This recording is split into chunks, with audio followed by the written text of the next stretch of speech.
Welcome back to Raw Sports Talk. I'm Chris, your favorite stat reader, and we have the Sixers hosting the Knicks, and the Sixers are 1 point home favorites. The over-under is at 216.5. The Knicks are minus 104 on the money line, and the Sixers are minus 112. Now, these are the overnight odds. They're going to change the closer we get to tip-off tomorrow. And yes, this is the wonderful in-season tournament because the NBA couldn't figure out a way to get players to play regular season games, so let's incentivize it with bonuses to see if we can get them to actually play.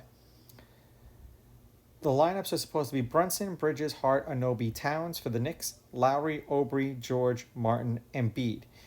George is listed as off of injury, as is Embiid, which will be interesting if he actually does play. Head to head, the Knicks are 7-3. The road team's on a 3-game winning streak. The road team is 6-4. The underdog has covered the last 3 games they've played against each other. The underdog has won the last 3 games they've played against each other. The underdog is 6-4 on the money line. The underdog is 7-3 against the spread. The over's hitting their last 2. The under is 6-4, and the under at 216.5 is 7-3. They played each other a handful of times last year.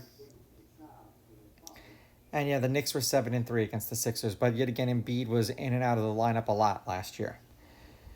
The Knicks are 1-3 in their last 4. 206, 237, 210 points, and then 243 points. 12-point loss to the Rockets, they didn't cover. A 5-point loss to the Hawks, they didn't cover. A 22-point win over the Bucks, they covered, and then a 11-point loss to the Pacers, they did not cover. The Sixers are 1-5 in their last 6. 234, 208, 222, 212 points. 2-point loss they covered, 12-point loss they didn't cover, 10-point loss they didn't cover, 2-point win they didn't cover. With Embiid back in the lineup, if he actually does play, Sixers with the money line, Sixers laying the points and the over. If Embiid doesn't play, I would take the Knicks just because that's 30 points roughly coming back into the lineup. Even if he only plays limited minutes, it's still 15 to 20 points.